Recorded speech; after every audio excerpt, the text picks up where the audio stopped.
Bon.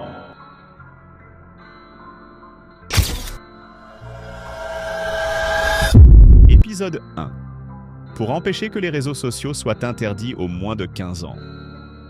Imagine demain, tu te réveilles et tu ne peux plus aller sur TikTok, YouTube, Instagram ou Snapchat parce que tu as moins de 15 ans.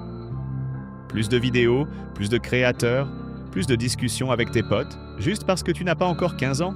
Alors aujourd'hui, on va essayer de trouver des arguments pour montrer que les réseaux sociaux ne devraient pas être interdits aux moins de 15 ans. Premier argument, les réseaux sociaux, ce n'est pas seulement pour regarder des vidéos et perdre son temps. Aujourd'hui, beaucoup de jeunes utilisent les réseaux pour apprendre, s'informer et découvrir de nouvelles choses. Tu peux apprendre une langue, découvrir l'histoire, comprendre les actualités ou même apprendre à créer du contenu. Et surtout, les réseaux sociaux permettent aussi de rester en contact avec ses amis et sa famille, même quand on ne peut pas les voir en vrai. Donc, au lieu d'interdire complètement les réseaux aux moins de 15 ans, pourquoi ne pas simplement mieux les encadrer, avec des limites de temps, plus de sécurité et un meilleur contrôle parental? Parce qu'interdire complètement les réseaux sociaux à tous les moins de 15 ans, ça ne réglerait peut-être pas tous les problèmes.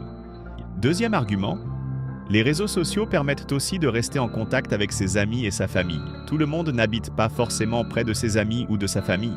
Grâce aux réseaux sociaux, tu peux discuter avec eux, partager des moments et garder le contact. Donc, interdire complètement les réseaux sociaux aux moins de 15 ans pourrait aussi les empêcher de communiquer avec certaines personnes importantes pour eux. Et ça, c'est un autre problème. Mais attendez, le troisième argument est encore plus intéressant. Troisième argument, interdire les réseaux sociaux ne ferait pas forcément disparaître les problèmes. Parce que si un jeune veut vraiment aller sur les réseaux, il pourrait simplement mentir sur son âge pour créer un compte. Et au final, au lieu d'apprendre à utiliser Internet correctement, il pourrait se retrouver dessus sans savoir comment se protéger. Donc peut-être qu'au lieu d'interdire complètement les réseaux sociaux, il faudrait plutôt apprendre aux jeunes à les utiliser correctement. Et le quatrième argument est encore plus intéressant. Quatrième argument, tous les jeunes de moins de 15 ans ne sont pas pareils. Un jeune peut utiliser les réseaux pour créer du contenu, apprendre ou parler avec ses amis. Un autre peut passer 8 heures par jour à scroller. Alors pourquoi appliquer exactement la même interdiction à tout le monde? Peut-être qu'il faudrait plutôt adapter les règles selon l'utilisation des réseaux sociaux.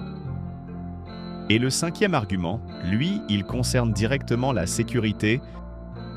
Cinquième argument, les réseaux sociaux peuvent aussi être utiles pour apprendre.